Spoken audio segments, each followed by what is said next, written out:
cities, and it really grew. Hey, Frank, are you Hey. going to have snow? Not you- where I am. Really? Okay. Well, I'm further south, so I'm most of the snow is going to be kind of north and west of Boston, and I'm south and east of Boston. Well, not Okay. east, but down. I'm closer to Cape Cod. Okay. So Okay. and also basically most of the state is going to have rain, but the far western part of the state will, on the border with New York, will have some significant snow. So Hey, just Ned. rainy and windy here today. Hey, Tim. Hi, everybody. Ned. Hi, Ned. Ned. Ned, I can't tell you how much your summary of what's going on with Jorge, it means so much to me. It's just such a fabulous overview. And so thank you for taking the time to do it. You're welcome. I was happy to do it. Hopefully he'll join us and we can learn more about how things are progressing. Yeah, I had about a half-hour talk with him. What now? Night before last, and good. Basically, Ned, you summed up in about 2 paragraphs the substance of our half-hour talk. Great. Well, I've been reluctant to call him because I didn't know how he would respond to that. But if Tom, you've talked to him, then I'm going to give him a holler this weekend. Yeah, I think Love to catch up with him. you should call him, Tim. I think I will. He'd be happy about it. I think so. Good. I got that same experience. I hesitated for quite a while, but when I finally did call him, it was a great conversation. Yeah. He's Good. pretty Here comes Yeah. And he Norman was there Norman. and chimed in a bit too. I was just going to say he's feeling positive about all of these results, and so am I. I think this is really great. Hey, Norm. Hey, Norm, Norm. you're muted. Norm, you're muted. No, I'm not muted. There you There know. you go. Norm, Well I saw your spoken. I saw your Facebook post where you were at lunch with looks like about 100 older women. And Oh, that sounds nice to me. yeah, Would have yeah. been better if they're younger women, but anyway. And there's a Los Angeles Archdiocese and Council of Catholic Women. Okay. That was the only man. Tom, you had sent out some commentary on this fellow that maybe some of you knew. I wasn't sure about that. Gallegos. Do I have his name right? Gallegos. Gallegos, yeah. Al That Gallegos. is okay. Did you so know I him, wasn't- Norm? I met him. I didn't know him very well. No. Okay. I really didn't And- either, but we did work a little bit, not much, on some committee or other back in the 70s. Well, Sounds you like had a great guy. Tom, I went back through all of my emails, and Gmail is screwy how it catalogs things. And do I remember that you had composed a prayer to him? And I tried to find it, but maybe it was just a bad dream I had that you Oh, had done my. that. But I was Well, hold on. Good dream. My phone is ringing, and George Crook. Hello, George. I'm doing well. How are you? Well, frustrated. I can't get into this thing. that's God's will. We can hear you. Tim says that's God's will. Okay. Um, I'll go back to sleep. I don't know. Do you have my latest email I don't know. from this morning? See that? I don't know. Okay. See if you can track down my latest email, or I will send you one right now. Better just send me one right now. Okay, I will resend it. Hold on a second. And then It- all it's- the will follow. It begins last minute reminder, and I remind everybody that it's Beethoven's birthday today. Oh, you gonna play some music for us? Not that and too many people care. I don't know, but I do. Well, these joys are few and far between. Okay, I just sent Okay, you the so email. wait a second. Okay, so I get out of here. Oh, now it's connected. No, I got to go back to Okay, Zoom. okay. Okay.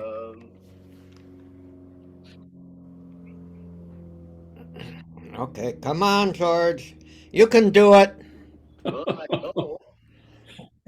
You can do it, George. Betty, show him how. I had it a minute ago. No, it's let's see. Last minute reminder. Okay.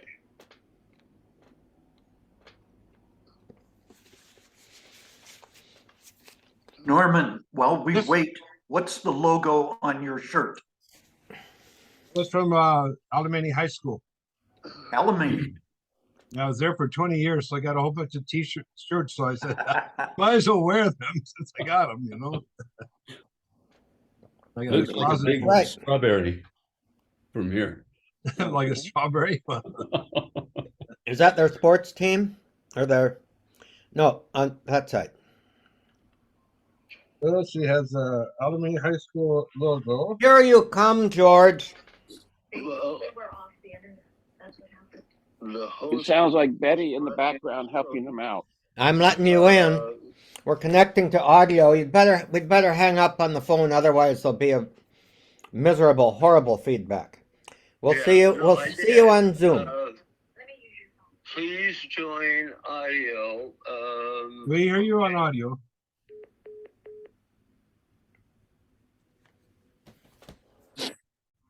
I'm in Once and we out listen. because I'm on my cell phone. I'm watching my grandchildren's Christmas pageant. Oh, There's wow. George. Hey, George, how are you? That's Well, cool. Frank, Better Frank, than why I are- was. Frank, Uh, why aren't you at the pageant? Well, my daughter didn't want me to come because so many kids have colds and flu and all that Yeah. kind of thing. She thought it'd be better if I didn't come.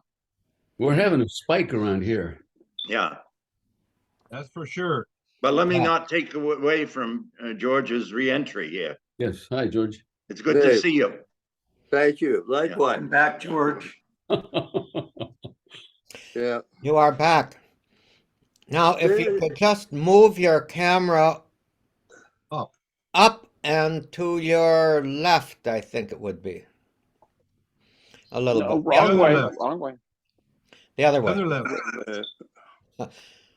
The other way. There you go. There we go. Okay. Much Now, better. hey, you are perfect. You're better than you've ever been before. I'll leave it there. Just slightly leaning to the left. Well, that's George. Well, that's an affliction of great, length. Yeah. Oh, leaning to the left. Oh, you are still Yes. sharp for an old man. You're still pretty sharp. Well, thank you. Bob How are you, Bono, George? how are things down in Palm Beach? Well, that's actually out, I think, in Hawaii. Oh, okay. That's even better.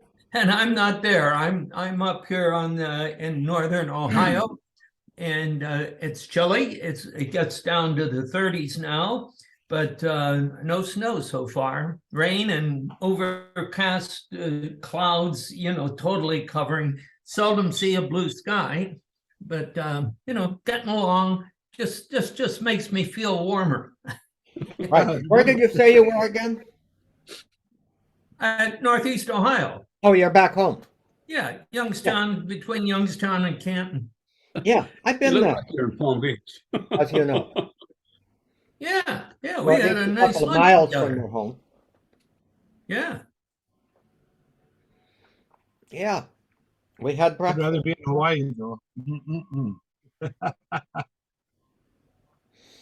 Let's see. I have Norm, let me ask you something, Norm. if you were at Alamany for 20 years, is that our old high school campus? That's or where did they we tear it? went. That's where we went for 4 years. Seminary training. And Five. so is, Actually, 5 years. Is Alamany a residential school? Or what No. did they do with all the dorms that we had? They convert them into classrooms. Really? Yes. So how big of a school is it?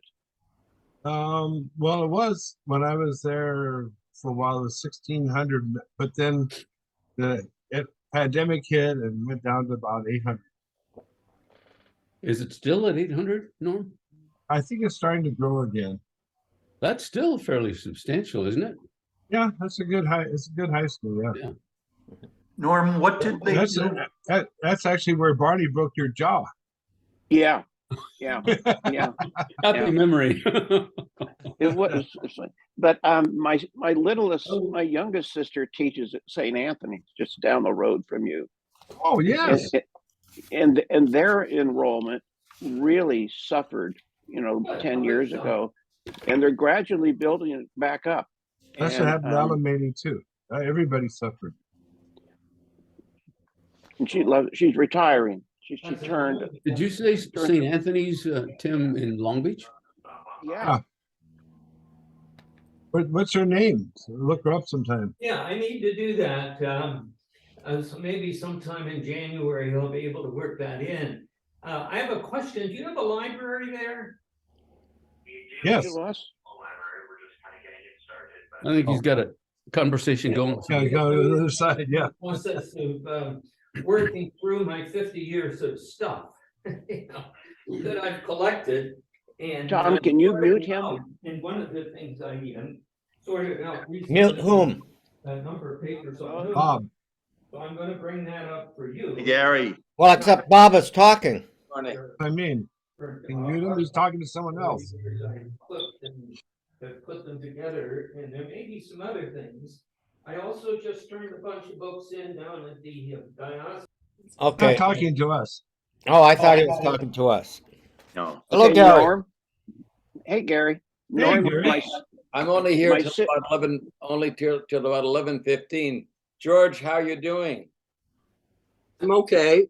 Apparently I have to have, no, I don't have to have liver surgery. As of yesterday morning, I did. But as of the afternoon, it's going to be chemotherapy, Oh, which is the lesser evil, I'm told. What? Well, Wonderful. he said it was light chemotherapy too. Yeah, he did. So what do you So- have? You have a mass on your tumor, on your liver? I have a mass on my tumor as well. No, I have a mass on my liver, right. And the quick version is, they don't know what it is. They don't know its origin or nature. They just know it's there. They know that in order to get there, it had to metastasize. It comes from somewhere else. Was the theory until I did a PET scan, Gary, last Friday. Right. And then that indicated there's no active tumor anywhere. Wow. And it's just a mystery. Yeah. And but they still think they should get it out. Right. George, how did they come to the conclusion that here it is, this mass on your liver, it came from somewhere else? I mean, I'm still puzzled. How did this, Well- if it came from somewhere else, it's just completely, evanesced, it's gone. Apparently, that's what the PET scan seemed to show. It cataloged every organ, internal organ, and said, nope, nothing there.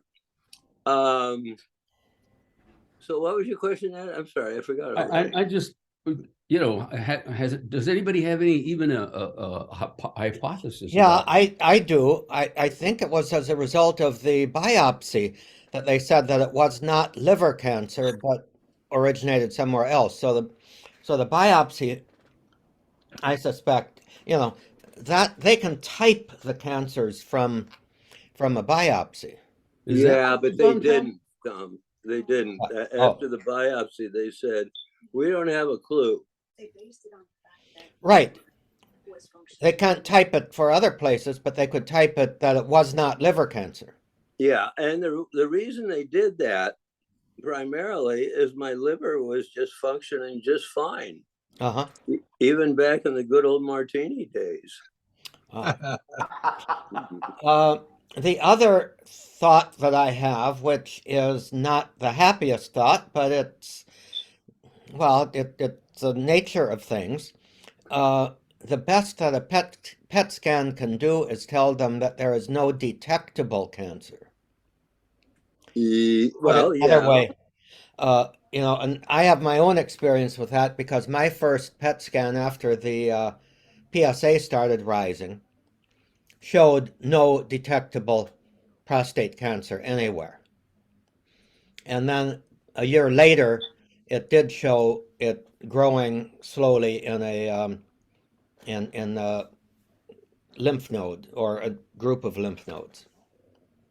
Whoops, meaning it had escaped the gland itself. Right. In other words, whatever it emits was not strong enough for the scanner to detect it. Well, that makes sense what you're saying, because you would think that there are sensitivities to any scanning instrument. Yeah. And that it might take machinery that is way beyond what the current capability of PET scans to pick up, little minute things. Well, were I to have that now, and there's somebody in this group who's going to have a Me, prostate. I had it. Yeah. I had the same what experience, you had recurrence of was prostate cancer. and Huh? what you had was a newer technology than I had. Okay. Well, And, I had a PET scan also, and it showed, what the biopsy showed, that it was confined to the prostate and there was no cancer showing anywhere else in the body. So yeah. My PET scan, they used a chemical called Axumin. And Yeah. the new ones were PS, I don't know, yeah, I don't know. PT, I don't know. I keep thinking of PTSD, but it's not that. No. It's a chemical that actually will emit stronger radiation Okay. than the previous one. I'll check. My doctor's got to call me in a month or two, so I'll Yeah. double check. So, Was yours originally confined to the prostate? It was. Yeah. So it's And it was what was your Gleason score? Oh, I forget. I'd have to go back and look it up. Okay. Mine I'm was telling you, we have become 8. such sophisticated 80-year-old men when it comes to our understanding of crap that goes on in our bodies in this form. Oh my God. Was it Well, the, I know what a Gleason score is, yeah, I know what it is, but I don't remember what mine was. It's a scale of 10 usually. Yeah. It was fairly low, as I recall, but Okay, well that's good. It was essentially what they determined back in 2009. Tom, I may have not heard this. You may have explained it, but so you have cancer, and it's very slow growing, or did you guys decide to get it out? What was the consequence? Well, briefly, I had my prostate removed in 2009. Oh. And PSA was 0 up until about 4 or 5 years ago. Then it started inching up. And it got to the point 2 years ago, maybe 2.5, where the doctor said, let's look into this more. But it took them a year before they were able to find it in the lymph nodes in the groin, but then had combination of 2 months of radiation plus a 1.5 years of hormone treatment. Basically, and testosterone inhibitor, which finished in September. Now I have an appointment with my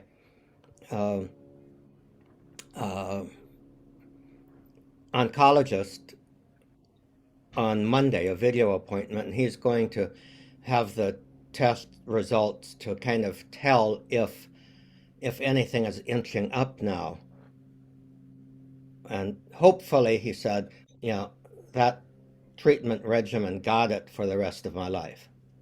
Wow. Good. Oh, And so have you- I had a different experience because I did not have my prostate Right. out. My surgeon told me that there was sufficient cancer there that there was a danger that something could escape in the surgery into another part of the body. So I have the same thing. I have a return. My Gleason score, in other words, aggressiveness, was 7 originally, and it was 8 now. And I just had treatment, which is like 2 operations. You go in on, I had it the 7th and the 14th of November. You go under for 3 hours. You're in an MRI. They go in with radiation, deposit it on the whole prostate, a lower dose, and then a higher dose on the lesions. And so now I'm waiting to hear, follow up with my doctor. Plus, I have to get shots, anti-testosterone shots. Yeah, the same thing I at the had. same time. And So, but so I is- haven't. Oh, you're having still hot have- flashes too. No, I never had anything like that. Not having hot flashes. Are you menstruating? Tom, No. are you menstruating? No. Nor am I growing boobs. I mean, I remember you were telling us a couple months ago about how your feminine side was coming out all the better, since you've been on this hormone therapy, and it's given you a different perspective on life. I'm not sure what I was influenced by that time, or under the That's influence okay. of. So Mr. Crook, Sir, couple months ago, when maybe not that long ago, and maybe this is not something that's easy to talk about, but I had an idea that you were acting somewhat emotionally detached from all of this medical stuff that was going on in your body. And I'm wondering if you still kind of feel that way, or did I misjudge what you were saying? And how are you doing? I mean, I can't imagine what you're going through emotionally. I don't know. I don't know the answer. I thought I was pretty detached too, and I didn't expect to be. I mean, I'm one of these people who's always had a pretty strong fear of dying, and this is one way to accomplish that, and was looking forward to it. But once we got into the thick of things, I wasn't afraid anymore, but I was still kind of detached. And so then Friday, a week ago, sitting in that little room while the nuclear stuff was coursing through me for the PET scan, just all of a sudden I said, well, George, you're looking at this incorrectly. It's not that you're going to dying for somebody who's been repentant for his sins as long as you have, isn't going to mean, you're going to be scolded or, have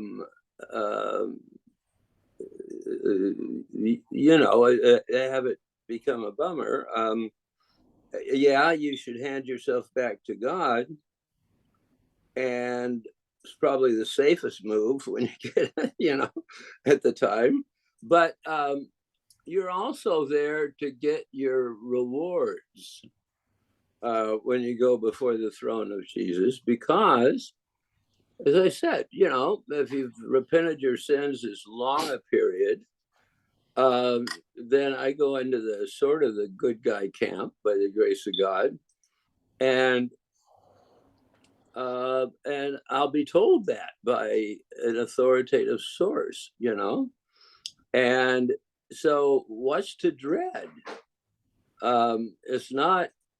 Well, it might be. It depends on your view of purgatory, but I don't know. It should be like some sort of reunion between one and his creator, provided you've, repented your sins as thoroughly as I think I have. Does that make any sense at all, Tim? It's very profound. Oh, And so it seems like okay, let me ask you one. A couple weeks ago we were talking about praying for people, and you made the comment that the reason that you do it is that Jesus commanded us to pray. Have you been praying for yourself? yeah, but not a lot.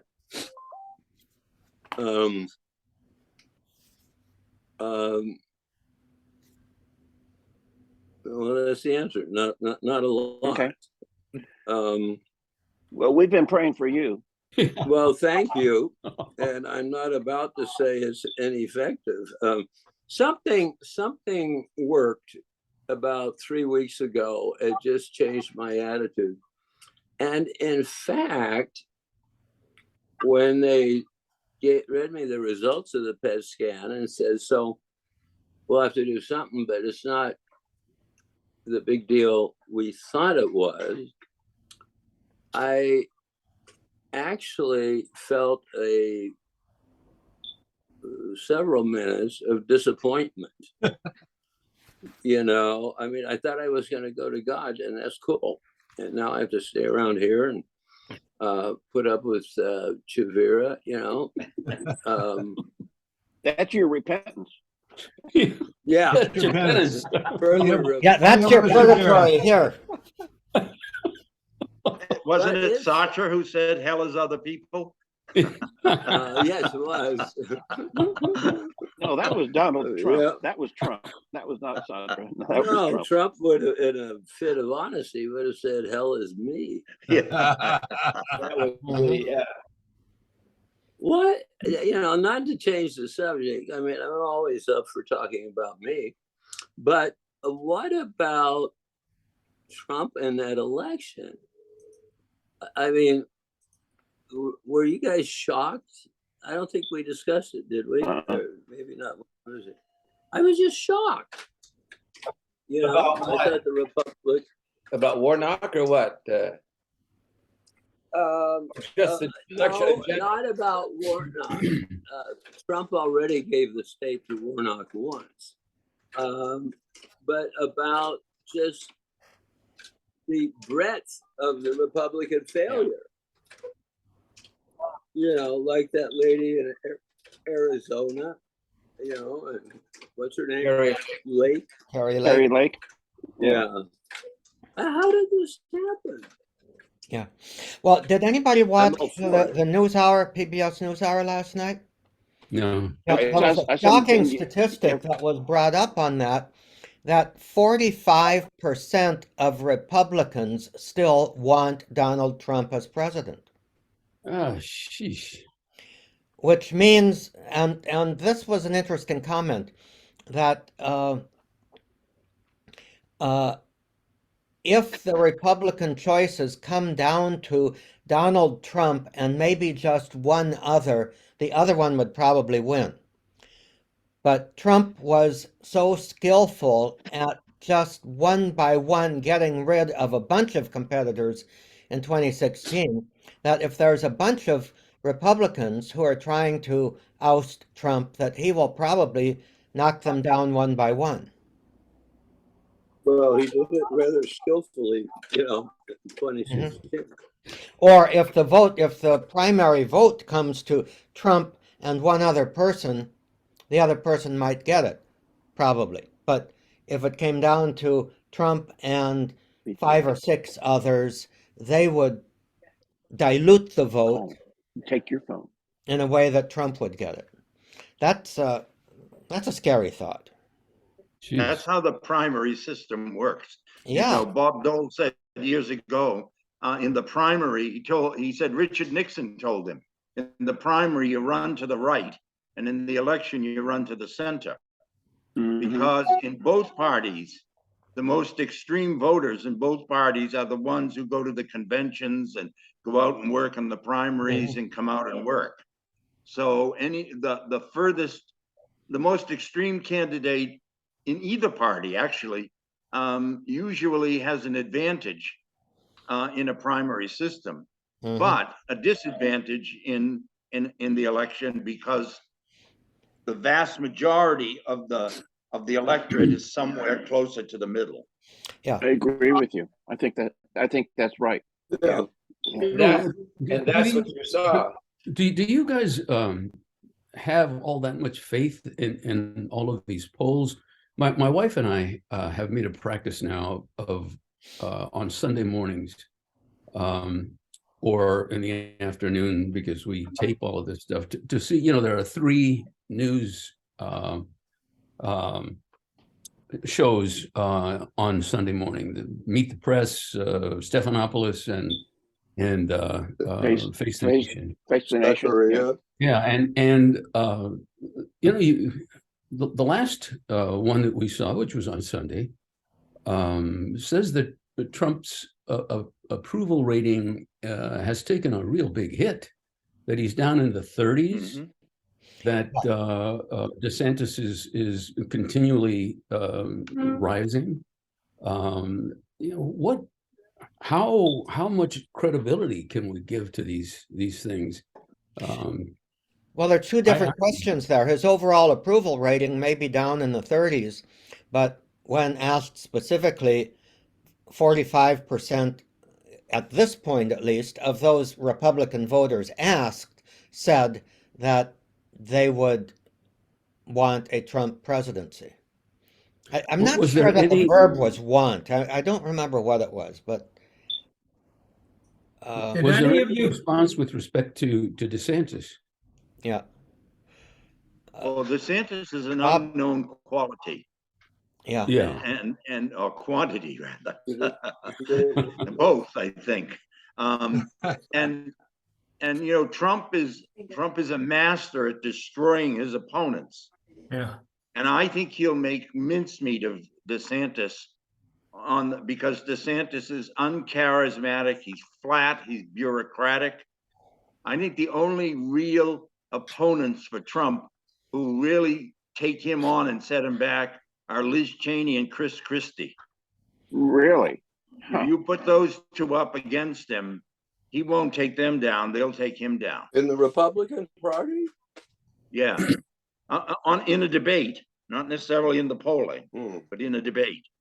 I like Christie. I think he's a tough character. He's also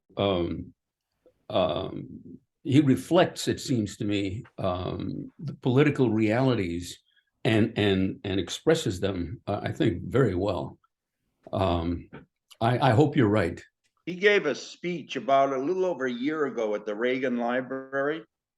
And I disagreed with almost everything he said, but I thought it was one of the better political speeches I'd heard. Wow. Huh. Interesting. You know, a guy who's getting some press, but you got to remember, right? This is the beginning of 23, and so things are really going to get intense leading up to next February of 24 when the primaries start. But is this guy from New Hampshire, this Chris Sununu guy? Yeah. Yeah. He sounds good you know, too.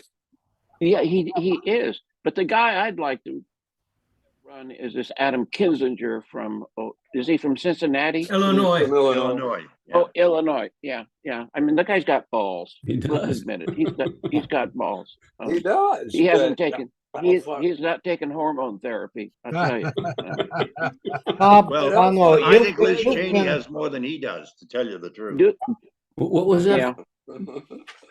Frank? What was Say it that? again, Frank. I think Liz Cheney has more of those appendages than Adam Kinzinger does. She does. God. Yeah, she's But, strong.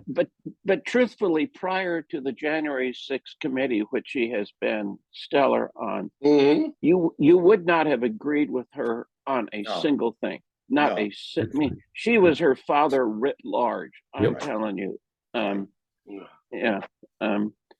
But so what did you guys? So now that kind of on politics, I'm having this struggle with. Tim, could you just hold that thought? Bob, you were Yes. trying to say something a little bit ago, and as so often happens, you got overwhelmed. And I just want to hear what you have to say. Yeah, well, Thank you. last night, I don't know if any of you caught it, but last night, Trump gave a major announcement. Did any of you catch that? No, Huh? No. Yeah, he announced his great at the end. announcement. Go ahead, Tim, you got it? No, Oh, you, I saw that. I watched it. you watched it. So what was it, Bob? This major announcement is he constructed a digital card, like a baseball card that you would have gotten when you were a kid. And you could get one of them, a digital, and he's a Superman. It's built, he's pictured as a Superman, and you can get one of those for $99 from him. there you go. Wow. Those are called NFTs, non-fungible tokens, and they are. It is.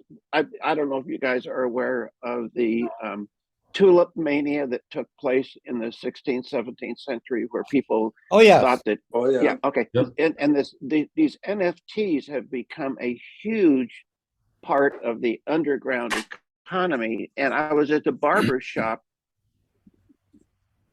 I guess in July, and the guy came in and was trying to talk the barber into investing in some NFTs.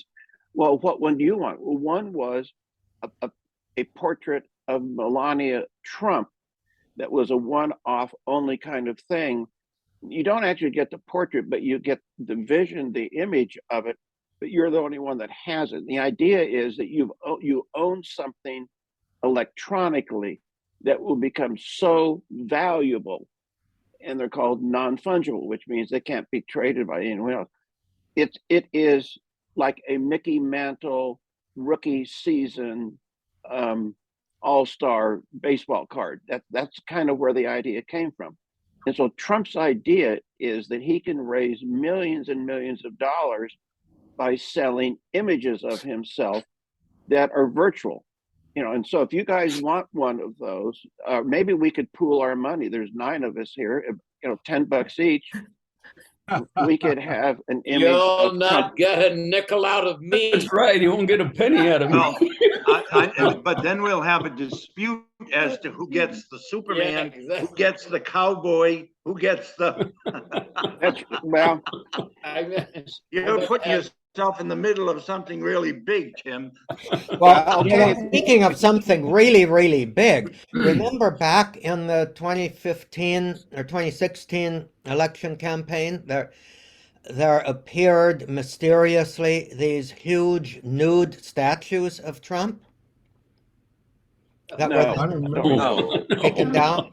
Oh my goodness. And they How could were we a have sight missed to that? behold because certain parts were quite undersized. But Yeah.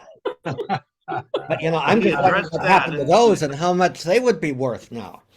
He addressed you're that in the you're- campaign once by showing the size of his fingers. Yeah. Who did? Was it Ted Cruz? Was it Ted Cruz that did that? Tiny No, it was hands. Trump. Trump responded by showing the size of his fingers or something like that. Yeah. Anyway. Apparently there's some correlation between the size of your hands or the size of your feet You're right. and your Right. your manliness. And one of his maybe Lindsey Graham or somebody who now is a good friend said, well, look at the size of his feet. You know how little he is. And that's where Trump destroys people. You were talking about that, Frank. Is Trump holds back nothing to destroy the reputation of people. But the mystery to me is mean, I remember he took on Ted Cruz and saying that his father was perhaps involved in the assassination plot on JFK, you know, because he was Cuban. And I thought, how do you then twist that you become a strong supporter of someone who absolutely insulted you or your family in every way? It's like what's going on in the Republican Party in the House of Representatives. You know, did any of you see any of the text messages or between Mark Meadows and like 30 different Republican congressmen about how to undo the election results? They ought to be run out of town. They really should be. But no one wants to criticize. Well, there are, Crazy. you know, I mean, I think we ought to be realistic also. There's a substantial portion of people, like men especially in this country, who are very comfortable with that, with whatever can be said in the locker room unvarnished. And those are Trump votes. Yep. Mhm. And, you know, this whole notion of the separation of the elites from the rest of the populace is it's why Hillary Clinton lost. Her husband told her to go and spend time with white working class voters. And she didn't. She spent, you know, the last day in Nevada rather than in Wisconsin, Pennsylvania, and Michigan. Yeah. And so there's this, you know, what Trump has tapped into is it's another view of the haves and the have-nots in our country. The elites and those people, you know, those working class people who haven't had a substantial raise in 10 or 15 years. That's not Trump's fault exactly, but he tapped into that incredibly. And there's an awful lot of those people in the country. Mhm. I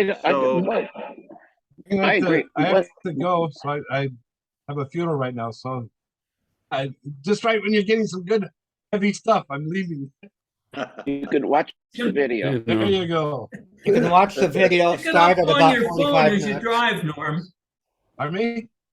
Pick it up on your phone, you know, our discussion on your phone. During so the you can funeral? listen while you're I driving. don't think the people appreciate that during the funeral. Well, but between here and there, you can still be part of it. I think he's walking. And one of the things, just kind of commentary on what we observed driving through rural America. There were many areas, and I'm thinking of desolate parts of Arkansas, Oklahoma, and Texas. I mean, really desolate. Not where you would see farmhouses that would have these huge Trump flags flying, Trump 2024.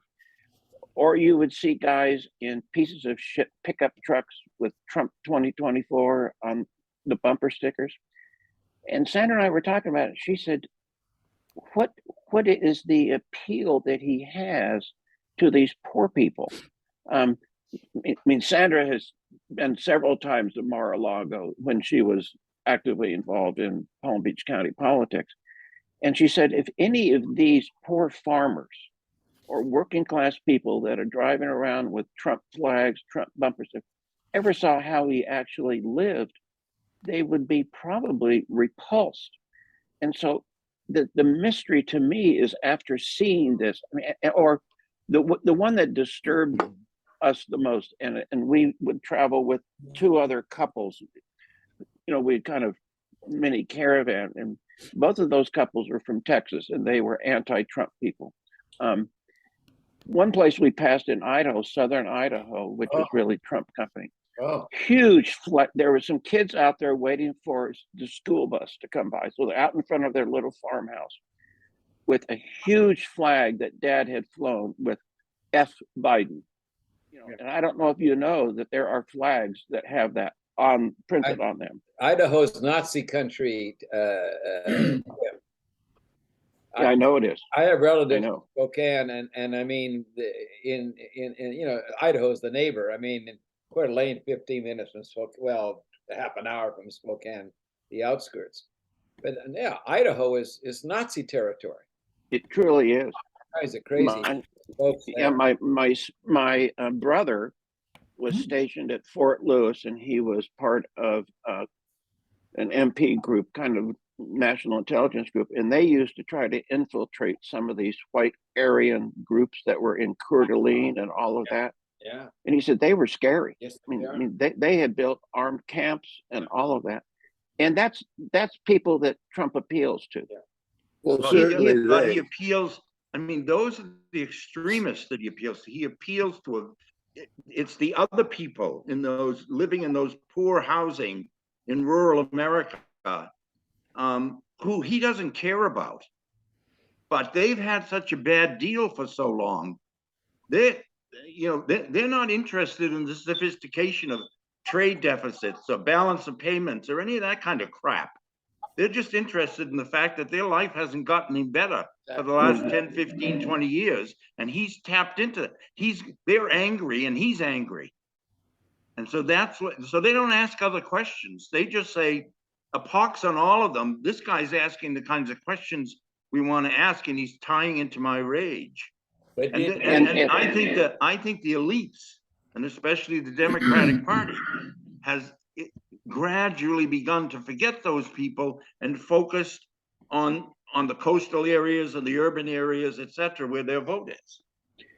I think DeSantis, given that Florida is close by, and I've got a bunch of friends in Florida, DeSantis, I think, is tapping into that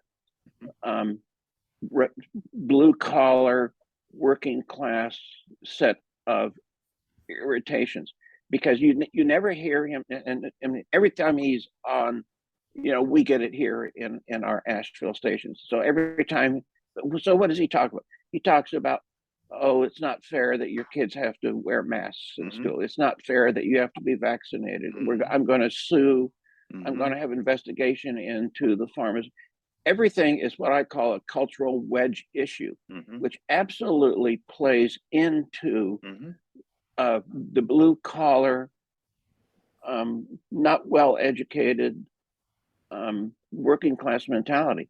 And so I don't discount DeSantis, because I think DeSantis, although I think Trump could try to attack him and maybe successfully, but DeSantis knows how to play the wedge issues. You'll never hear him talk, and he put a bunch of illegal migrants on an airplane from Texas and flew them to what, Nantucket or someplace like that. Yeah. I mean, he does that kind of stuff, and man, people are just saying, "Good for you, someone standing up to the man." And I think that we may be hoping that Trump goes away, but DeSantis is a smarter, well-educated. Yeah. He can play on his Catholic background. He can play on so many little issues. And I think DeSantis is scary. Do you read that? George Barrick put us on to two people, and Ned, you put us onto that Andrew Sullivan, who's very good. I like him. But George put us onto this Robert Hubble and Heather Cox Richardson. I like her. He's obviously pro-Democrat, but he's said exactly what you're saying, Tim, about Hubble, about DeSantis. That DeSantis is every bit, in terms of policies and that sort of thing, exactly the kind of stuff that Trump people think that Trump should be for. Yeah, I think. Yeah, I think he's smarter than hell, and I think that he knows exactly what he's doing. Yeah, so do I. I think he's a big threat to Trump. Frankly. He won't. I think that DeSantis is bright, intelligent, as amoral as Trump. But he's as interesting and charismatic as a cardboard box. Well, he won't call, some woman who's running for president a dog-faced, I couldn't believe when Trump did that, in front of national television to Hillary. Well, what about our bishops? What about I just read an article yesterday in La Croix, I think, about the American bishops and the Napa Institute, John, Mhm. and how Yeah. much cross pollination there is there. Mhm. Well, apparently, there's a lot. And the dinner in Washington between Archbishop Broglio and Leonard Leo from the Federalist Society and, What was you this? know, all of, What was this, Frank? well, I read somewhere about, I think it was an article on Leonard Leo, who's the head of the Federalist Society, Uh-huh. and has been able to, and actually just got found $4.3 million somewhere to establish a new center at the Catholic University of America, which is being taken over by the right, Right. on originalist constitutionalism and Catholic tradition. Wow. Oh And he my. was in Washington and was seen with a couple of other of his ilk having dinner in a Washington restaurant with Archbishop Broglio. Yeah. Who is now the head of the USCCB. Yeah. Yeah. Yep. Oh, is that So- the guy? That's the guy. Okay. Yeah. I didn't read. So there's this. So the Napa Valley, the NCR, I think, had an article on this. The Napa Institute. I mean, Bush already, you know, basically owns the business school at the Catholic University of America. Yeah. Tim Bush. I mean, not the other Bushes. And it's named after him, actually. Yes. And so now they've moved in and they have this institute in the law school. They're trying to also do an institute like it at the University of Notre Dame. And I'm getting some resistance from some of the faculty. So there's this whole thing and there's a convergence of these folks with the bishops because of the abortion issue. Yeah. And you know, these guys are using American political strategies to try to work the directions of the Roman Catholic Church, you know. What do you mean? What do you mean, Gary? What Well, I strategy? mean, think, for example, that apparently there has been stories, and I don't know how far along this is, that like at the next papal election, you know, when the next they will come out with background material on whoever the candidates are. You know, I mean, they're using. It seems to me they're using political strategies. You know, I mean, I'm sure that our church is political too, but you know, you somehow rely on the Holy Spirit kind of to direct things to a degree. But it's becoming more and more politicized. I mean, but using, at least in my opinion, using American political machinations. I don't know how else to say it, to influence, you know, our faith. With that thought in mind, somebody shared information about the Bishop of Seattle. Is it Frank? Pierre, just something, not Pierre, some. Etienne, Paul Etienne, Etienne, there you go. in his new house, Yeah, the house there. 2.4 million. Yeah, Jeez, are you kidding me? I didn't Well, read it. you know, if you live in a market like Boston, Tim, and want a substantial, not overly luxurious house, where you can have meetings in that's not an outsized amount of money. Nor Okay. in much of LA. Yeah. Well, here in Redondo Beach, I'm in a very simple 2-bedroom, 1-bathroom house, and it's it would be valued at about $1.25 million. Whoa. Location. Yeah, really. My house here in Petaluma is 1,700 square feet. It's a 3-bedroom, 2-bath house, 1,700 square feet is the footprint, single story. I paid 7.25 for it, and it's now been valued at over $1 million. I mean, I think anywhere else, it'd be what? What would it be in North Carolina, Tim? 2.25 a square foot. I mean, that's kind of what we're going for, and so that would be more like what you paid for it, 400,000, maybe. 400 or 500,000. I mean, Yeah. but the housing things here are crazy. You know, this happened to PJ McGrath, who is now the retired Bishop of San Jose. And when he was going to be retired, his finance counsel said, look, let's buy you a house, and we're going to buy a house that's $1 million house, whatever it was. And then when you no longer need it, it will be an asset for the diocese to sell. Mhm. Well, and so, I guess he went along with it without even thinking about the optics. Tom, just exactly what you're saying, because, San Jose, that's Silicon Valley. Mhm. I mean, you're talking about the heartland of technology. I mean, and all these people who are living in multi-million places. I mean, I take a walk in Atherton when I go on retreat in Menlo Park, and Atherton is near that. Those houses are incredible, but that's where a lot of people live. Mm-hmm. So he didn't think about the optics. Well, he got roundly creamed for it. Right. And eventually he has a house right there near the cemetery, one of their cemeteries. But they finally sold the house for more than they paid for it. Mhm. But so that's Hey, George, what about your brother-in-law? I mean, do bishops, when they retire, does the diocese from which they're retiring usually buy them a house, or is it just out of their own 401ks, or I don't know what, I gotta go, guys. See ya. Bye, Ned. Well, Take care. Bye, Ned. God bless. I'm living in 15 minutes myself. So take care, Ned. Thank you. God bless.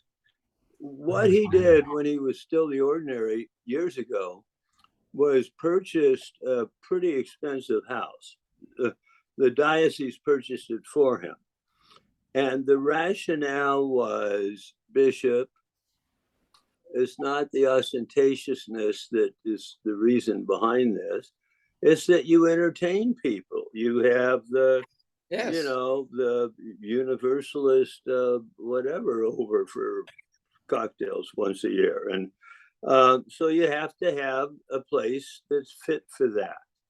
And when you retire, we'll sell it, so don't worry about scandal and all that. Well, 2 years later, he's still living in it. And for some reason, they just haven't let go of it.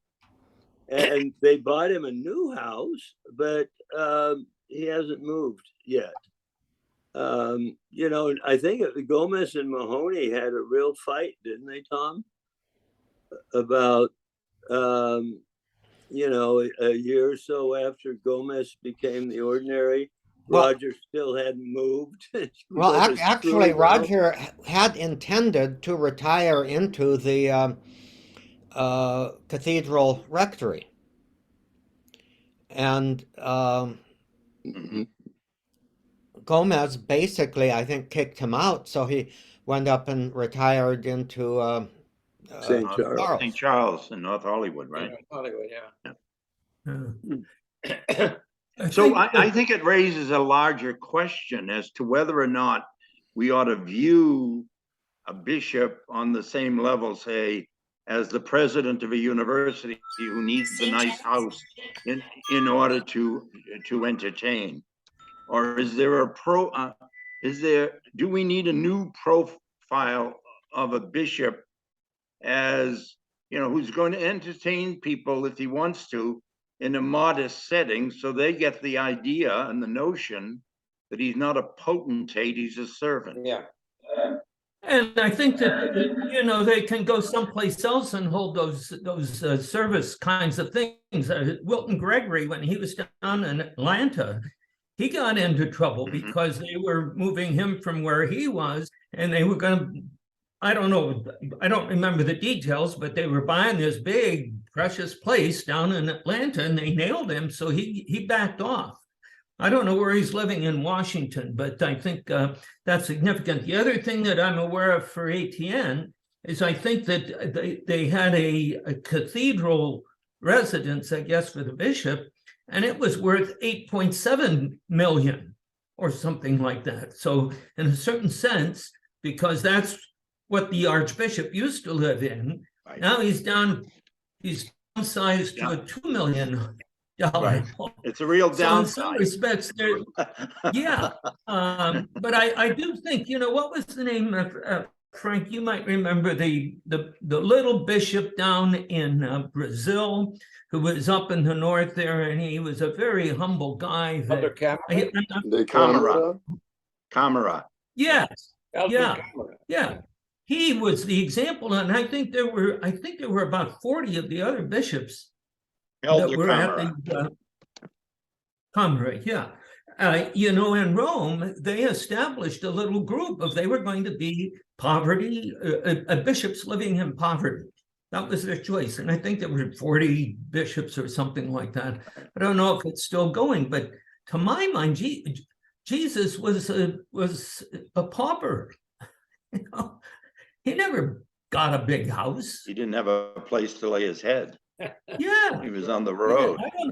I started watching The Chosen. I don't know if any of you have seen that, but that's a very impressive series. I've only seen 2 in session 1, but it really does characterize Jesus.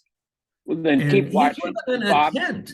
Bob, you got to watch, just sit down and binge watch season 1 and 2. It gets better and better and better. George, have you watched any of season 3? Have you had a chance? No. Well, one of the things that does anyone watch Chosen? I think Yeah, I Betty started, and I have. but I wasn't too And interested. so last week, so this is my segue.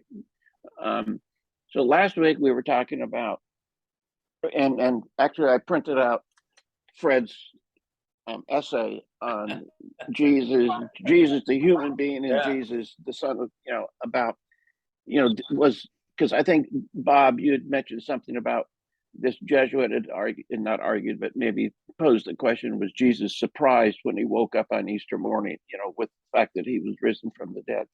Kind of that dichotomy between man and God. So that really hit me in the beginning of season 3, because the last apostle comes and asks to be part of his group, and that is Judas Iscariot. And I've been talking with Sandra about some of our conversations about, well, did Jesus, how much did he know ahead of, did he, as I think Fred said, was there like a video playing in his head about the future because he was God? And so we were talking, I said, so here is this young man, Judas, who comes up to Jesus and says, and it was after the Sermon on the Mount, I want to follow you. I mean, you are right. You are the Messiah and all that. And so Jesus is puts his arms around him and welcomes him. And so the question that went through my mind is, did Jesus know?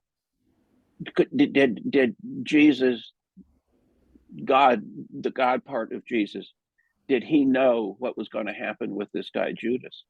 And I know that there's no answer to that. I've come to appreciate the fact that we won't know that. But that is the beauty of this Chosen. And if you haven't watched it, watch it, because the guy develops he doesn't, the interplay between God and Jesus as human being is really done well. It's really done well. Bishop Barron apparently is one of 3 consultants to the Chosen. And the other thing that's happening, and then I'll be quiet, is the focus on Mary. Protestants are not, I'm going to judge, I think that they are not on the same page as we are about our devotion to the Blessed Virgin Mary. But she plays a really important role in season 2, kind of like, because the creators are not Catholics. I mean, this Dallas Jenkins, he is the son of the guy who wrote the series of novels about the Left Behind, 20 years ago. And so it's just, it's fictionalized in the sense that people have there's dialogue that, you know, it's interesting, kind of a casualness. But I think the treatment of Mary is surprising us Catholics. There are about 4 or 5 of us guys in Cursil that are watching it faithfully. Mm. She's treated in a very, very special way. And the relationship between Jesus and his mother is so tender and moving. It's just beautiful. So anyway, Yeah. if you're, thank you know, if you get snowed in, you kind of want to, you know, do something, is just go and just watch it. I don't think you'll be disappointed. I really don't think you'll be What disappointed. channel, where do you find it on Netflix, or what is it on? Google. Prime, Prime Video. Prime Video. Do you get Prime? Video. Okay, I do. I You- found it on Google. You can get it all on Google. Yeah. You know, all you have to And there- do is put The Chosen in there and then pick the right one. And they have all 3 of those seasons. I've just gone through 2 of the first one, and I've been very taken by it. Oh. But it's Yeah, just on Google. Yeah, you can They do- want yeah, you you- to get an app. Well, we downloaded the app, and you What can is do the that app? through you can do it through Roku, or if you have a Fire Stick, you can just do it online. You can stream it on your laptop. That's And what I did. Yeah. it's free. It's free. Yeah. I thought, and so 250 million people follow The Chosen. Wow. 250 million. 250 million. Now, The you know, that US? Or- no, or global? worldwide. It's in 15 languages. Really? And Hmm. yeah, it's kind of astonishing how the media and the internet can be used as a tool for good. Yeah. Certainly Elon Musk has got his ideas about how to use the internet, but there are some things like Ascension Presents or Bishop Barron, you know, that it can be a powerful, positive thing. So anyways, I'm just sharing. Sandra did not enjoy season 1, but then some couple friends have talked about, oh, you know, we watched season 2 and it's better, and so we watched it. She just was enthralled by it. Wow. And so now on Sunday nights, when every new episode comes out at 7:00 on Sunday nights, you got to go watch it. We got to watch it, you know. Hmm. And which Can we season? go back to the train we were on in terms of bishops and you know, we got there, and Bob brought up Elder Camera. I don't know, Bob, if you remember, but when we were in Rome, he came and spoke to us during the council at the college. Mhm, I think I do. And so this is a whole different way of being bishop. You're not primarily an administrator, you're primarily a servant. And when he came, he was a very small, kind of gnomish little man with a kind of a threadbare long overcoat. He was lost in it. And when he came to Rome for the council, he was the Archbishop, by the way, of Olinda and Recife, which is in the poorest part of Northeast Brazil. He had been auxiliary bishop in Rio and had been labeled by the junta the Red Bishop.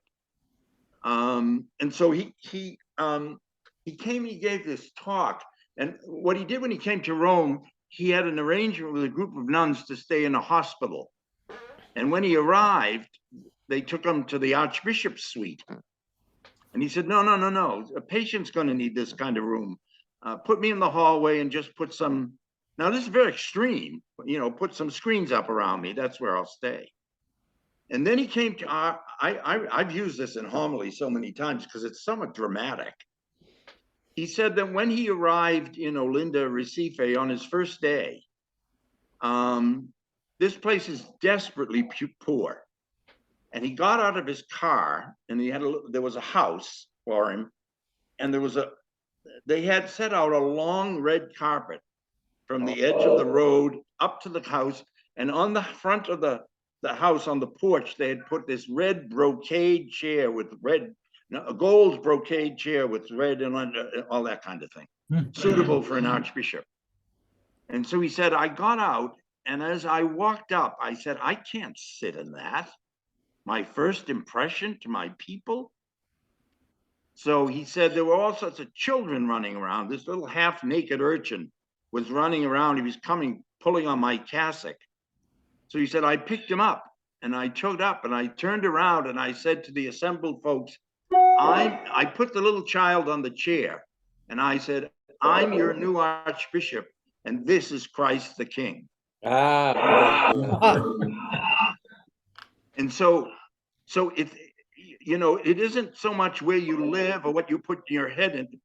It isn't so much where you live or what you, or your style, etc.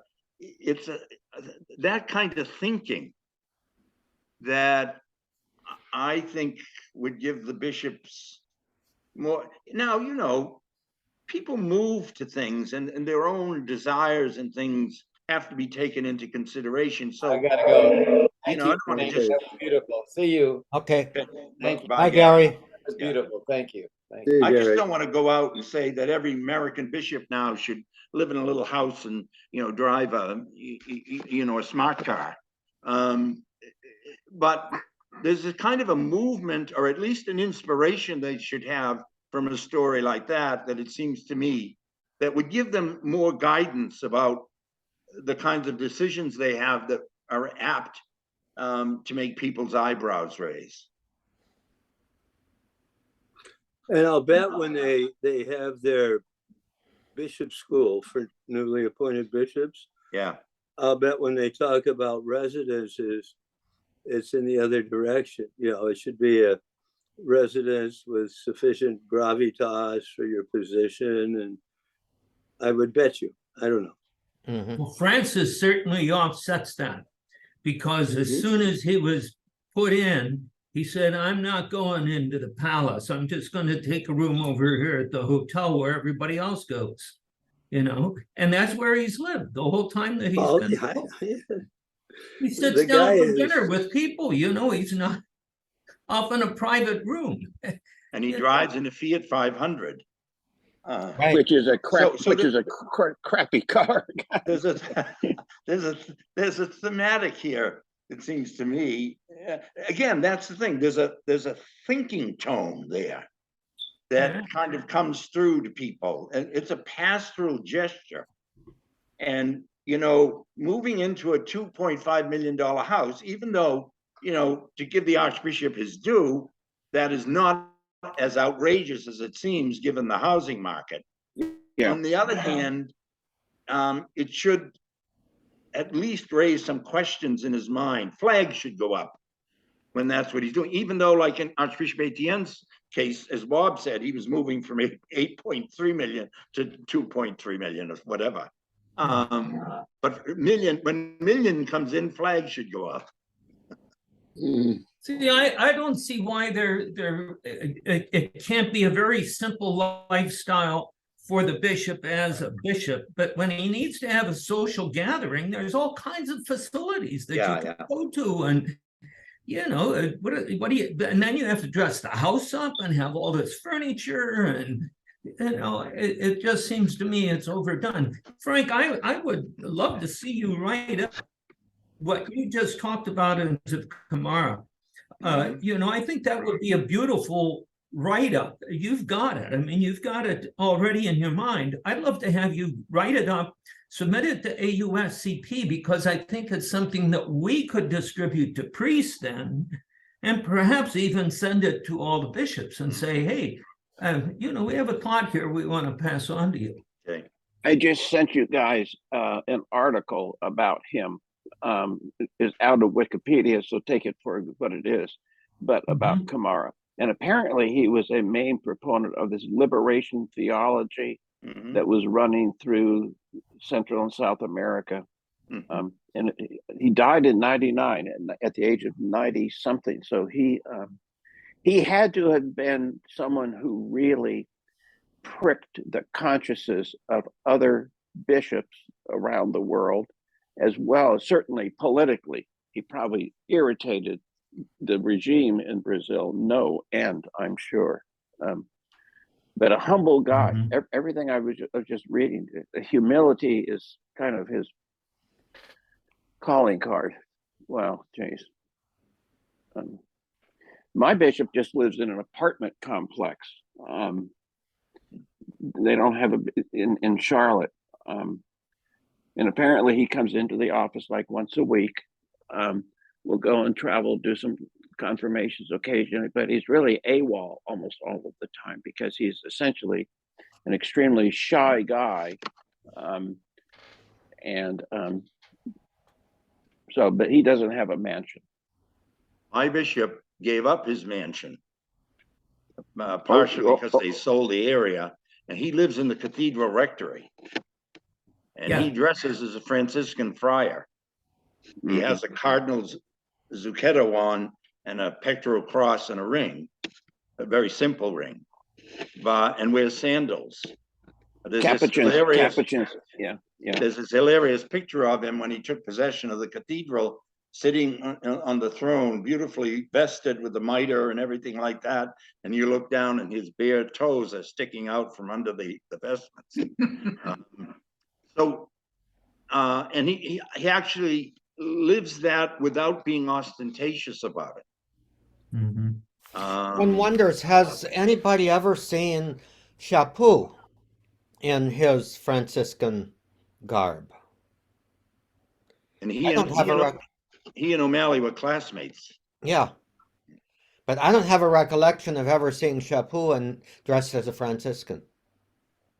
Interesting.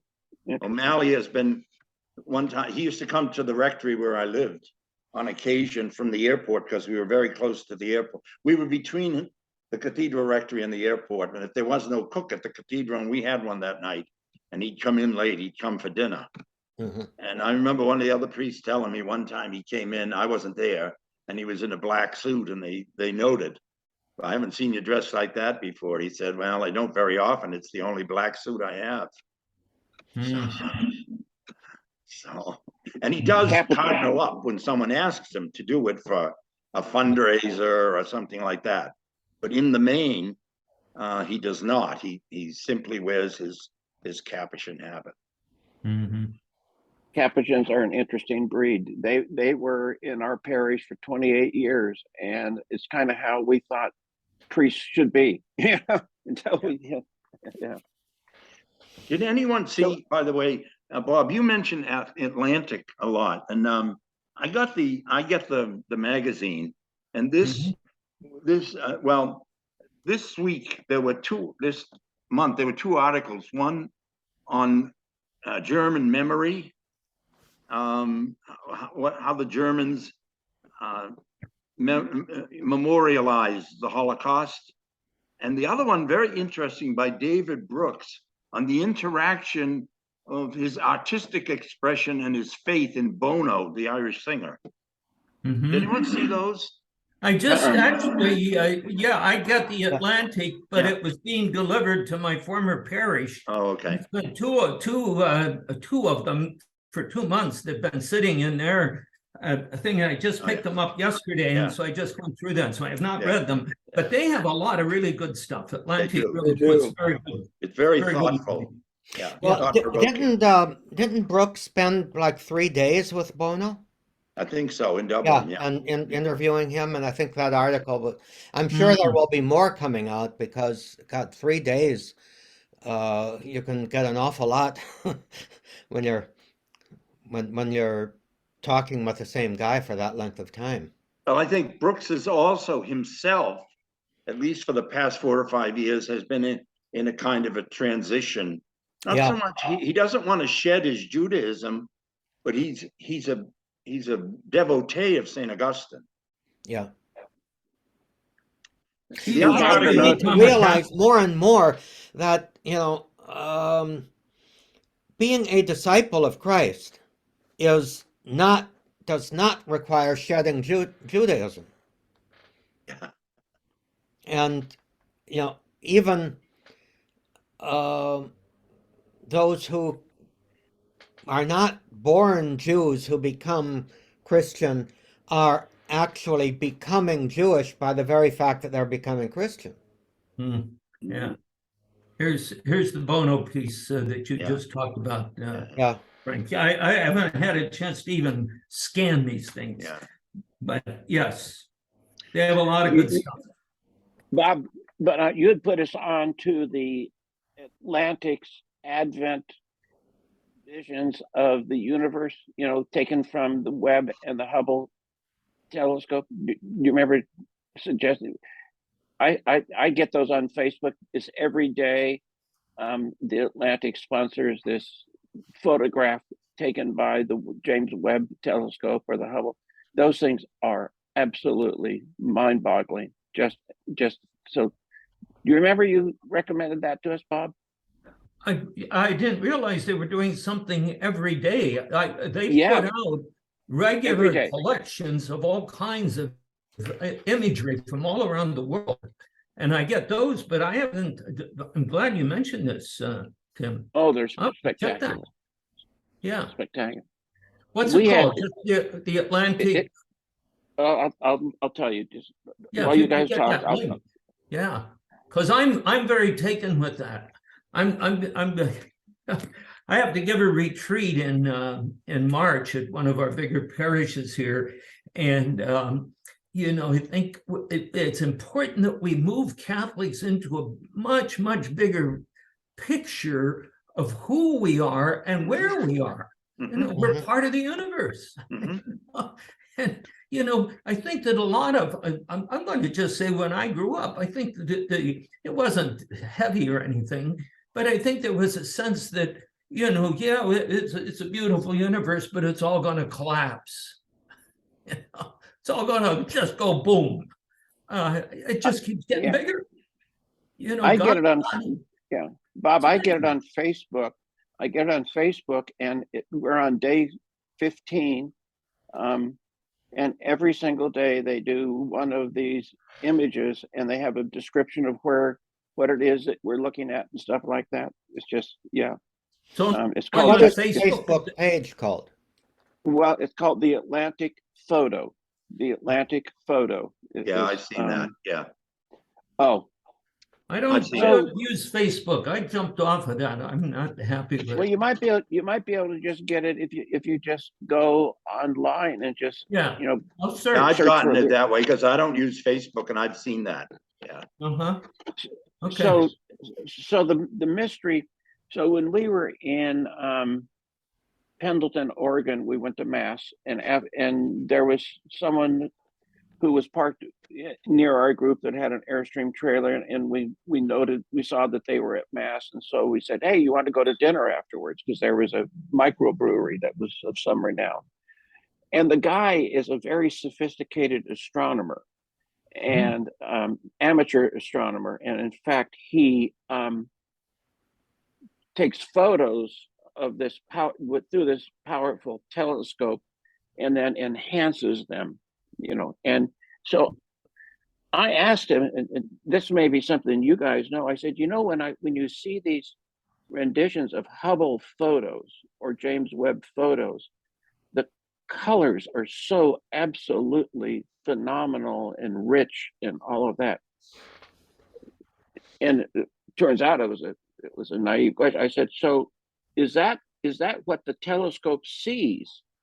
And he said, no. He said the telescope sees nothing. There is nothing that the eye can see. All of those clouds, or we call them clouds, that you see are based upon infrared imaging or something like that, where they can detect various chemicals that are in these faraway galaxies. And I said, well, do those chemicals display color? And he said, no. He said, they're invisible. They're invisible to the naked eye. So he said, there is no color in the universe. But what they do then is they bring these images back to Livermore Laboratory or someplace like that. And they have, worldwide astronomers have agreed, what should methane look like? What color should we assign some of these various gases that are out there. And so he said, we know exactly where the gases are because the technology picks up where the gases are, their shape and all that. And so, but the colors are applied by people who have made decisions about what colors they should. Because I thought, man, the universe must be just glorious in its color. Turns out I was just naive and stupid because there is no color in the universe. So when you see these photos and you admire the richness of the colors and how these different galaxy clouds and all that are moving together, is those colors are all artificially applied to that. Basically, they are reconstructed by code. And one interesting thing that I ran across is what I think it's NASA / JPL, or the Livermore. Yeah. It's not really Livermore, I don't think, because Livermore is more doing the atomic stuff and Yeah, it's JPL, I'm pretty sure. I think it's JPL. But what they release into public domain are these huge data files that contain the coded information from which those photos are reconstructed, but they are released in the public domain. And I've run across several amateurs, like the fellow that you're talking about, Tim, who actually take those files and reconstruct their own images and post them on places like Flickr and some other image sites, that sort of are very similar to, but have their own slant on how the color coding goes, and maybe they focus in on certain details that are missed by the official reconstructions. But it's a fascinating thing that's happening. The other fascinating thing came to my attention from Tom Cotton, but it had to do with Livermore and what they've done with fusion as opposed to fission, and essentially reproducing what's going on in those stars in our sun, right? Yeah. I don't get at all. I mean, maybe it's because I'm conditioned going back into the early 50s to look at astronomical photography and see colors. We've never not seen colors. And I guess you wouldn't have a photograph without colors. I don't know. But you mean there's nothing there in terms of colors? No, not in deep space. So we're falsely conditioned? Yeah. I'd like to modify that a little bit, because the spectrum that the human eye sees is just a very, very narrow part of the whole electromagnetic band. And so there are colors that we could see if our eyes were sensitive enough in some of these, in a photographic image, but they would be probably very, very dull compared with what you see. So what I'm used to seeing then is doctored photographs. Oh yeah. Yeah. Immensely doctored photographs. And everything that's given to us on Webb, and I think he was right there, is in a range of the electromagnetic spectrum that we cannot see with our eyes. It's designed to capture only infrared. Certain bandwidth. Yeah, infrared bands, and not visible light. So it is a reconstruction in visible light of actually the variations in the infrared light. Does that make But sense? if you look at the moon, you're seeing different colors. I mean, if I stand out here and we have a bright moon that night, you have yellowish that's and it has various shades, and then you see parts of it. Well, we know that the backside is always dark, but there's No. The No? backside is not seen by the Earth, but the backside is lighted, just like the front side is lighted. Okay. So there is no dark side of the moon, but there is the unseen part of the moon because the moon always has its face towards us. But like when we see half a Does it moon, circulate? Does it rotate? The moon? it rotates with the same cycle as its Revolution. revolution around the Earth. So the, Uh-huh. sa- the But same. rotates the in a same way that the same face is always, say this is the Earth, the same face is always facing I the see. Earth. Okay, but we do see color on the moon, right? Not much. I'm inclined to think it's color as the light comes through our atmosphere. Yeah, you see a red moon rising at sunset. That's red because of the atmosphere. All So right. George, does this just kind of like when you found out there's no tooth fairy or there was no Santa Claus? The idea that It's like, it's not that intense, perhaps, but kind of a good analogy. I mean, wow. I There's mean, no does saint that named mean Christopher. that the red spot on Jupiter is not a red spot?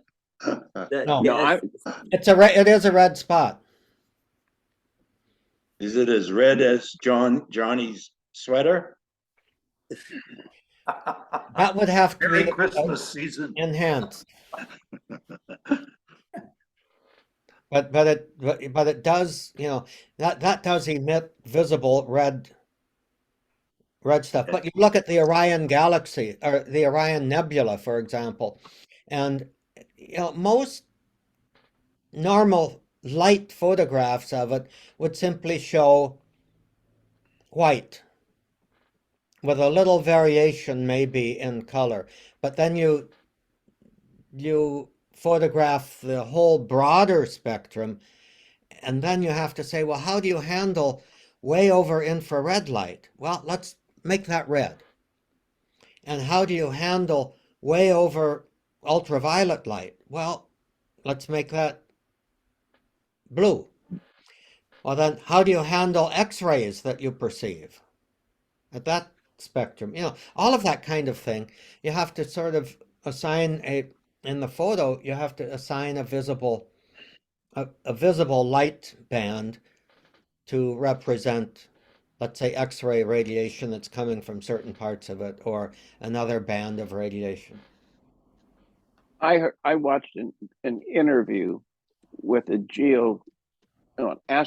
astronomical physicist the other day, and he was talking about what we, have we really learned anything from Hubble and Webb, that's meaningful?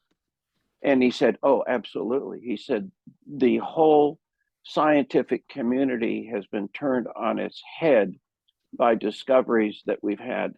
And he said, I'm going to use just one. He said, there was a lot of evidence prior to the Webb telescope. A lot of us believed that the universe was no longer expanding at the rate that we thought 20, 30 years ago, but actually the universe maybe was starting to contract. And so he said, we think we've dated the origin of the universe, 13 billion? 13.8, I think. Yeah, and he said, but with that theory that we were operating under, we could see a way that you could demarcate the end of the universe because it would implode in on itself. But he said what Webb has taught us is that no, the universe is not slowing down in its expansion. It's actually accelerating in its expansion. And he said that just has kind of taken all of quantum physics and turned it on its head, because he said when you get into where you believe that there's an operating theory then what you find is evidence to support that theory. And he said we did for time after time. Is that me? No. And so it was just kind of an intriguing interview with this guy, because he said, he said a lot of people are talking about the end of the universe, the end times, and he was kind of putting it in spiritual terms. Mhm. And he said there's absolutely no evidence that process is happening now. And I just thought, well, that's another thing that I don't understand. I'll never understand it, but it's in my list of questions for Jesus when I see him. Well, I mean, that reminds me of that we're on the way to Teilhard de Chardin's omega point, rather than contracting. The dynamism of creation and all the universe is towards the omega point. Can you explain that? I'm not, help me out on that. Well, basically, Teilhard thought that the environment in our life, and especially nature, was kind of the divine milieu. So that it was the place where God acted and God played and God was present. And that together we were kind of traveling like him on a huge spaceship towards the point of eternal unity and love with God. And he called it the omega point.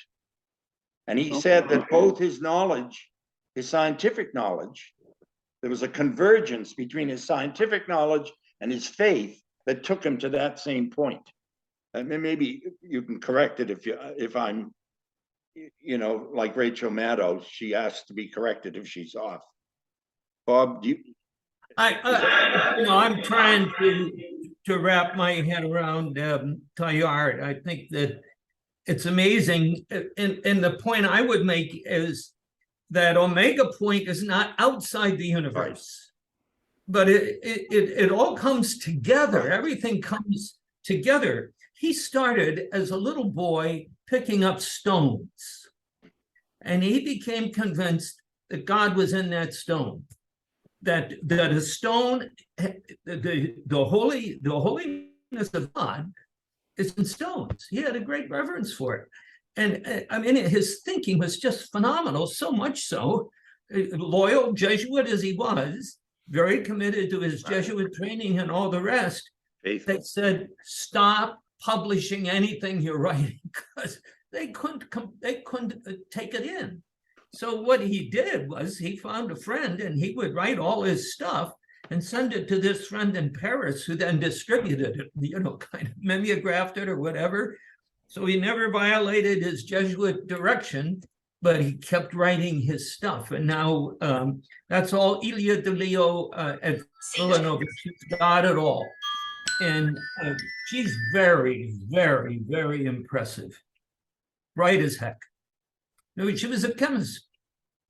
She went through a couple of different religious communities trying to find her way, and kind of a cloistered group, and that didn't work, and another, and Franciscans for a while. So she's a Franciscan sister of Washington.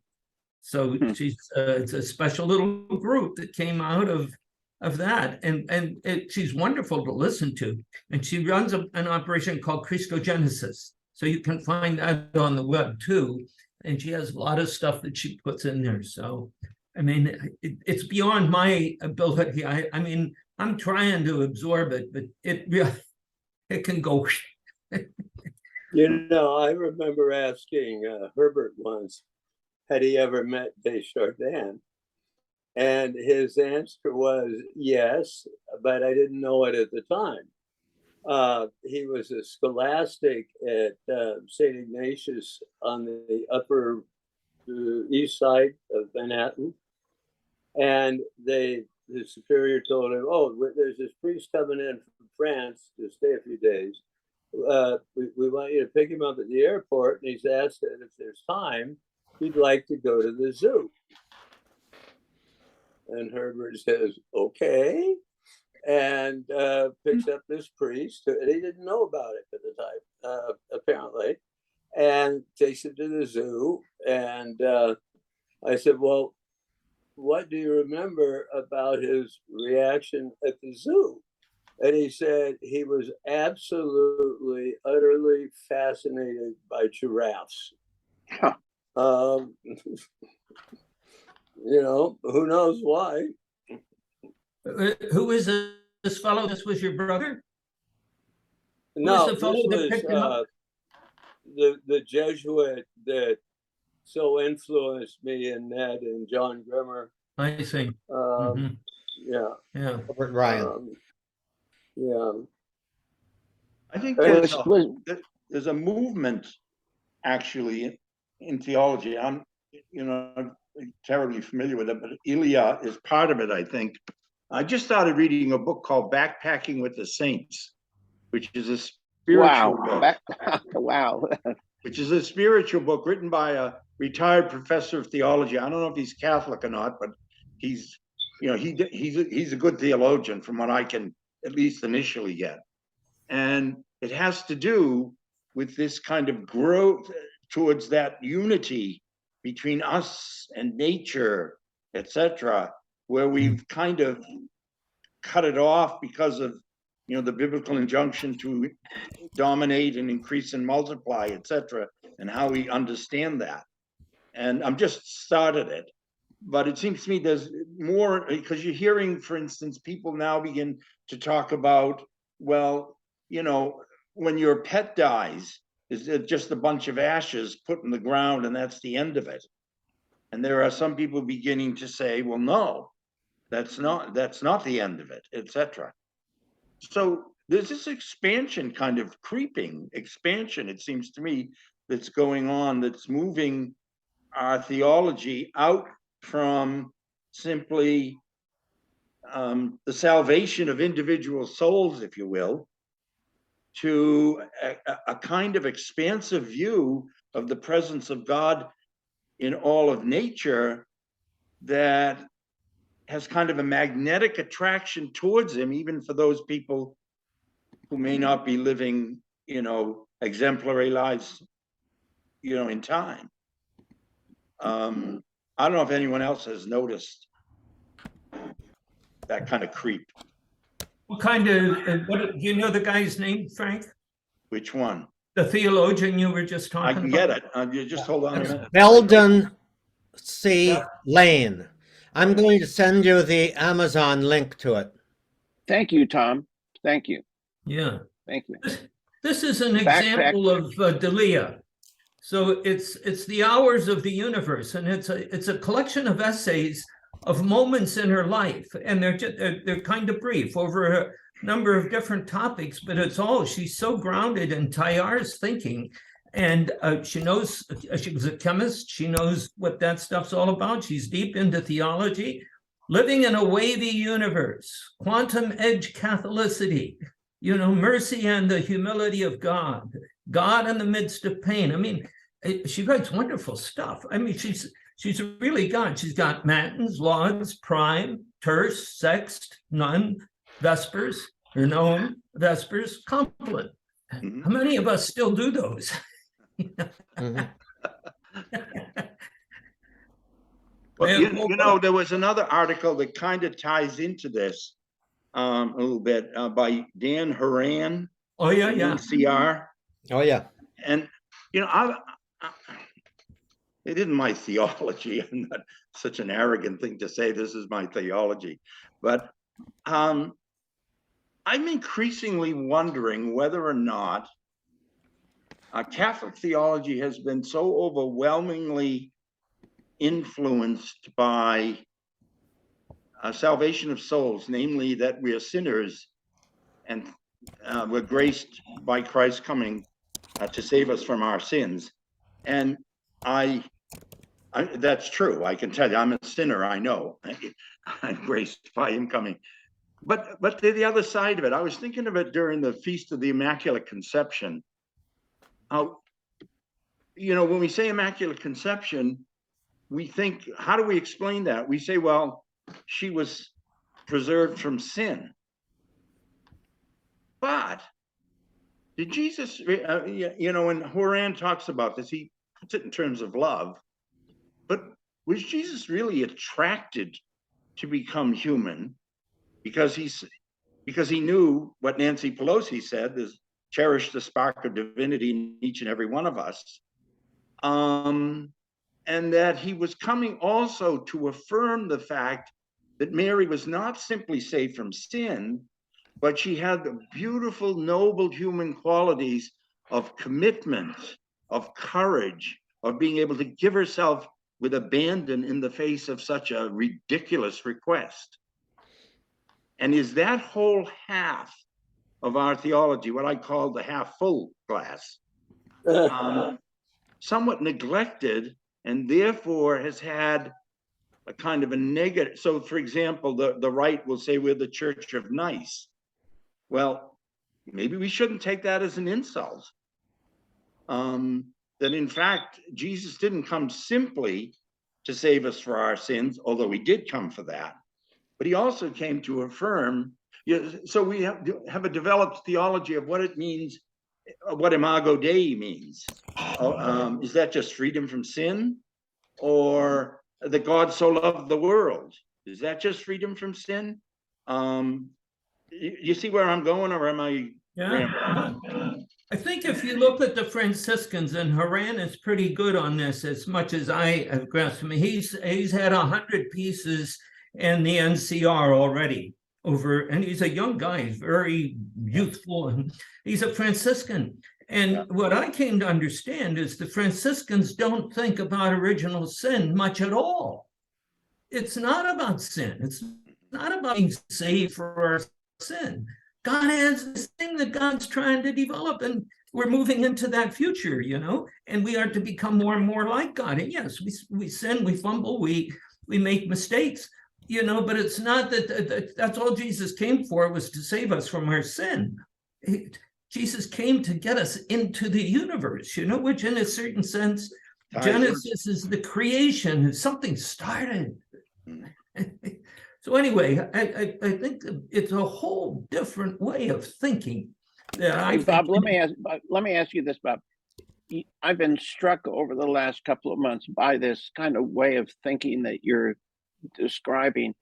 Has this been an evolution in your thinking about God and the universe, or have you always had this point of view that you talk to us so much about? Well, I can't reach back and say that, it was radically different. I think the fact that my theological training was with John the 23rd, and the disposition of John the 23rd, and his sense of the church changing, and moving in a more positive kind of direction. And my last days down at Catholic University, I was at the Sulpician House there, a Basel, where you had 3 years for philosophy. And somewhere along there, Teilhard emerged. Somebody started to write about this guy, Teilhard. And I've always been kind of fascinated with that. And so I've tried to read it, and I'm not a chemist. I never did much science at all. But what she has, reflections on God, science, and the human journey. That's what she is reflecting on, and she really draws you into it. So I think over the years I've been drawn more and more into that. I think that I have tried to comprehend the science of it. I'm kind of fascinated by the universe and all of that sort of thing. And I would say the other element, and this is a kind of a different thing, the church has institutionalized our Catholicity. Instead of, our Catholicity is an experience of God that is not restricted to an institution. And I think the whole, once we got, somebody went through this, once you got, it's Joe Torma, my guy here, theologian. I mean, once the Christians submitted themselves to Constantine, we became institutionalized. And it's persisted up to, I think, pretty much today, but it's breaking loose. It's breaking loose. That being Catholic, being Christian is a lot more than belonging to a church, whether it's the structure of a building or it's an organization, and people can be much more in relationship with God, in touch with the divine, than people that it's all in the head, and it's all because they have to restrict themselves to this structure on either side. So let me stop there. So I mean, I am the least educated in the church than any of you guys. I mean, that just kind of shocks me that, I mean, my naive perspective is that we are saved through the church. Salvation comes through the church. You're kind of blowing that up, Bob, or if I misunderstood. Well, I think the church is certainly there to call us, to engage us in that. So I think it is through the church, and the things that the church teaches us, the thinking that the church challenges us to do, the encouragement. I mean, we never studied the Bible. We didn't read the Old Testament especially. It was just the great past. I think the church has grown into that where the whole Bible is something that we're trying to read and understand, but to read it in the context of the world in which we live and what we as human beings are trying to become. So I think that the church is a very important instrument, but the work of God amongst us and the transformation that the Holy Spirit effects is not limited to going through the church. So Joe Torma, this is the theologian. He's a retired theologian down at Walsh University here. Very, very interesting guy. And he's very clear. You have the church as an institution, being Catholic, and you have a movement. And the movement is where the energy is. But the church is part of that too, but often the institution restrains. So, and I think we're breaking loose on that. Francis is helping that.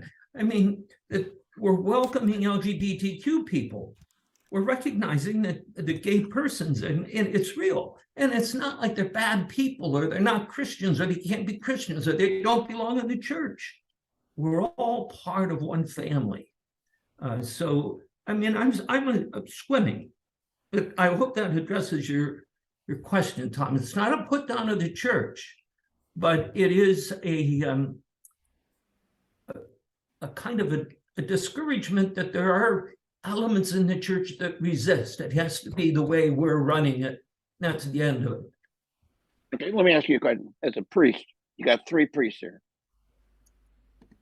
Can I be saved as a Catholic? Can I be saved outside of the church? Yes. What do you mean by outside? Well, see, I mean, we're still growing and learning, because we were so brought up in the church as an institution that we haven't really absorbed what Bob is talking about when he talks about the church as a movement or a community. We're on the road to that, it seems to me. So if your question is, can you be saved if you can't tick off everything in the Nicene Creed? That's one question. But the other question is, can you be saved if the Catholic Church has been, and the community of believers you live in has been, a vehicle for enhancing your relationship with God and others? That's a different question, just as valid. And I think, the answer of that, of course, is yes. Well, and okay, another thought, Tim, is that most of us, I don't think, have a clear answer. I don't think there is a clear answer as to just exactly what we mean by salvation or being saved. Most often, Catholics, and I would say probably most Christians, basically equate being saved with personally getting into heaven, Right. even if it's only at the top row of the bleachers. And that's a very, very, very passive sort of thing. You keep your nose clean and you say the right things and believe the right things, and that'll be your ticket to get at least into the bleachers. Whereas is the real heart of salvation being open to the fulfillment of the God's work within you. And that God's work within you will not come to an end at death, but that death is actually the raising of the curtain to the eternal fulfillment of God's work in you. To me, that's a lot truer image, I think, than just having your Catholic identity and keeping your nose clean being your ticket to the bleachers of heaven. Okay. So two words, opposed words that Frank is kind of inspiring in me is, do we see salvation in an exclusive sense or in an inclusive sense? Is it, can we be assured that in some way God is actively at work through Christ in the Roman Catholic Church? I think the answer to that is yes. If you throw the word only in there, I think you're getting on very dubious grounds. 100%. Okay. That's very important. Yep. So that The reason is I was watching some interviews, about the church, the Catholic Church in Canada, and the way in which it for over 100 years treated Indigenous children. And there was an interview. It was a couple of interviews with some people who grew up as very devout members of the institutional church that and maybe and I cannot comprehend what that must have been like for these little Indian native kids and families, but they said that they felt that the institutional church in Canada had failed its mission and that they were going to remain devout Catholics, but apart from the institutional structure of the church. And I did not understand fully, if that was just an excuse for not going to church anymore or paying, your stipends. But it made some sort of sense to me that they felt strongly that they were still Roman Catholics. They believed that the teaching of the church, but that they just could not belong any longer to the Canadian institutional church. Does anybody have the institution? Excuse me. The institution led them to faith, and as bad as it is, or as imperfect as it is, etc. It's like, for example, the old view, the old salvation view is, well, you end your life and then you're knocking on the door to see if they're going to let you in.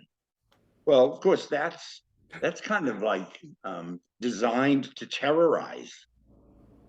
Whereas, all of us now, I being the youngest, I've crossed the 80 divide, and we're dealing with health issues. George started off by saying about how he had a period of time when he was fearful of death, but then he kind of moved on it, and so we're all fearful of death in a way. My own thing is that I think I'm apprehensive about it, and I'm a little curious, but I don't think it's a question of going through a door, because I think Jesus is with me on the journey already.